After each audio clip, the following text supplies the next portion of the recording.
একটা কাঁচা আলু আর সুজি দিয়ে বানিয়ে নিন দারুণ মুখরোচক এই নাস্তা রেসিপি। একবার খেলে কিন্তু চপ সিঙ্গারা খাওয়ার কথা ভুলে যাবেন। এর জন্য একটা আলু যেটার খোসা ছাড়িয়ে নিয়েছি। এবার এই আলুটাকে গ্রেট করে নিচ্ছি ভালো করে। আলুটা গ্রেট করে নেওয়ার পর তারপর ভালো করে ধুয়ে নিতে হবে। আলু গ্রেট করে কিন্তু খুব ভালো করে জল দিয়ে ধুয়ে নিতে হয় যাতে ক্রাচটা একেবারেই চলে যায়। আমি ধুয়ে নিয়েছি জল দিয়ে 2 থেকে 3 বার। এবার কড়াই বা একটা ফ্রাই প্যান বসিয়ে নিতে হবে গ্যাসে আর তেল দিয়ে নিচ্ছি। অবশ্যই কিন্তু এখানে সাদা তেলই ব্যবহার করতে হবে। 2 থেকে 3 চামচ ছোট চামচের সাদা তেল এখানে দিয়ে নিলাম। এবার দিয়ে দিচ্ছি সাদা তিল।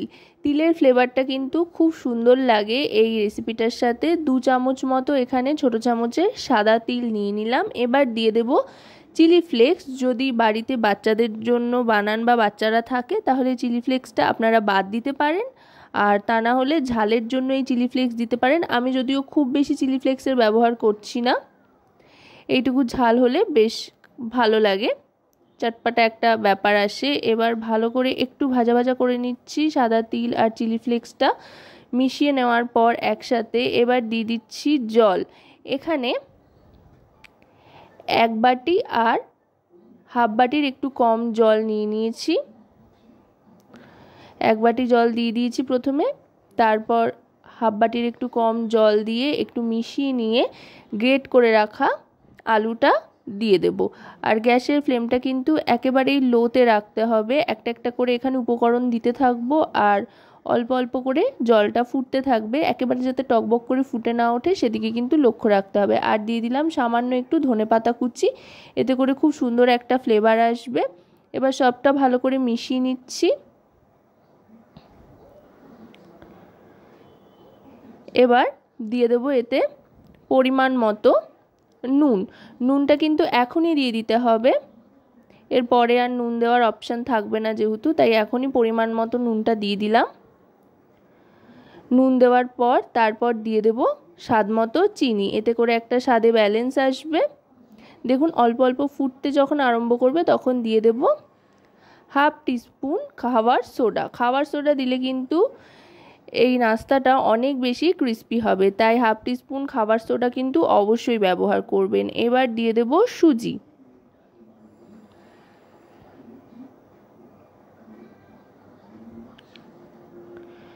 সুজিটা দিয়ে এবার কিন্তু গ্যাসের ফ্লেমটা মিডিয়ামে করে দিয়ে আস্তে আস্তে মেশাতে থাকবো। এখানে 1 বাটি ভর্তি করে সুজি নিয়ে নিয়েছি। যেই বাটিতে পরিমাণ করে জল নিয়েছিলাম 1 বাটি আর হাফ বাটির কিছুটা কম, সেই বাটিরই 1 বাটি ভর্তি সুজি নিয়ে নিয়েছি। মোটামুটি এখানে কিন্তু 200 গ্রাম মতো সুজি রয়েছে। এই পরিমাণ ধরেই কিন্তু আপনারা করতে পারেন, তাতে সুজি আর জলের মাপটা ঠিকঠাক হবে আর খুব সুন্দর একটা ডো তৈরি হবে। এই জন্যই কিন্তু জলের মধ্যে আগে থাকতে নুনটা দিয়ে দিতে হবে, কারণ সুজি দেওয়ার পরে কিন্তু নুনটা দিলে কোনো জায়গায় নুন থাকবে কোনো জায়গায় নুন থাকবে না, এরকম একটা ব্যাপার হতে পারে। তাই যা মশলাপাতি দেওয়ার সেটা কিন্তু জলেই আগে দিয়ে দিতে হবে। সুজি দেওয়ার পর কিন্তু আর কোনো মশলাপাতি সেভাবে এতে ব্যবহার করা যাবে না। এবার এটাকে ভালো করে মাখিয়ে নিচ্ছি স্প্যাচুলাটার সাহায্যে। দেখুন এটা কিন্তু আস্তে আস্তে একটা মন্ডাকার নিয়ে নিচ্ছে, মন্ডের মতো তৈরি হয়ে যাচ্ছে। এবার গ্যাসের ফ্লেমটা অফ করে দিয়ে আরও খানিকক্ষণ এভাবেই নাড়াচাড়া করে নেব। এবার নামিয়ে নেব একটা থালায়। তারপরে রুম টেম্পারেচারে আসলে বা হাতে সয় এমন ঠান্ডা হলে আস্তে আস্তে এটাকে মেখে নিতে হবে। খুব বেশি যে প্রেস করে মাখতে হবে তা না, মোটামুটি একটা মন্ডের মতো করে মেখে নিতে হবে। লেচি কেটে গোল করা যায় এরমভাবে মেখে নিলেই কিন্তু চলবে। একেবারে আটা ময়দা মাখবার মতো করে মাখবার কিন্তু খুব একটা বেশি প্রয়োজন নেই। এবার এখান থেকে গোল গোল করে এক একটা করে লেচি কাটবো, একটু বড় করে নিতে হবে। নিয়ে এবার এটাকে ভালো করে গোল করে নিয়ে এইভাবে ঠিক যেভাবে আমরা লুচি পরোটার জন্য লেচি বানাই সেভাবে প্রথমে গোল করে নেব। খুবই সহজ বানানো। গোল করে নিয়ে এবার মাঝখান দিয়ে ফুটো করে নেব। এটাও খুব সহজ একটা কাজ। প্রথমে একটু প্রেস করে নিয়ে হাত দিয়ে এভাবে একটা আঙুল ঢুকিয়ে নিয়ে ব্যাস ফুটো করে নেব।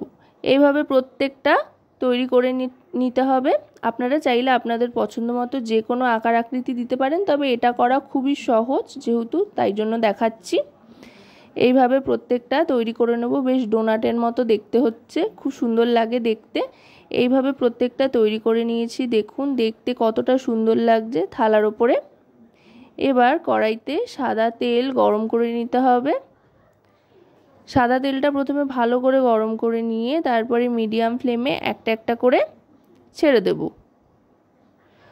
আর এগুলো ভাজতে কিন্তু বেশ অনেকটা সময় লাগে, যেহেতু বেশ বড় বড় হয়েছে আর মোটা মোটা, তাই একটু সময় নিয়ে ভাজতে হবে। গ্যাসের ফ্লেমটা মিডিয়ামে রেখে তেলটাকে ভালো করে গরম করে নিয়ে, তাহলে কিন্তু বাইরে থেকে যেমন সুন্দর ক্রিস্পি হবে, ভেতর থেকেও কিন্তু পুরোপুরি কুকড হয়ে যাবে, কোথাও কোনো রকমের কাঁচা ব্যাপার থাকবে না।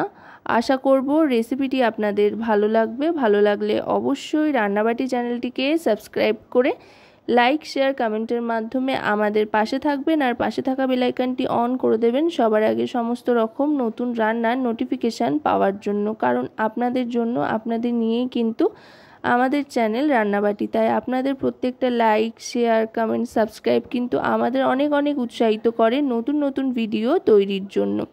দেখুন আস্তে আস্তে কিন্তু খুব সুন্দর একটা গোল্ডেন ব্রাউন কালার আসতে আরম্ভ করেছে।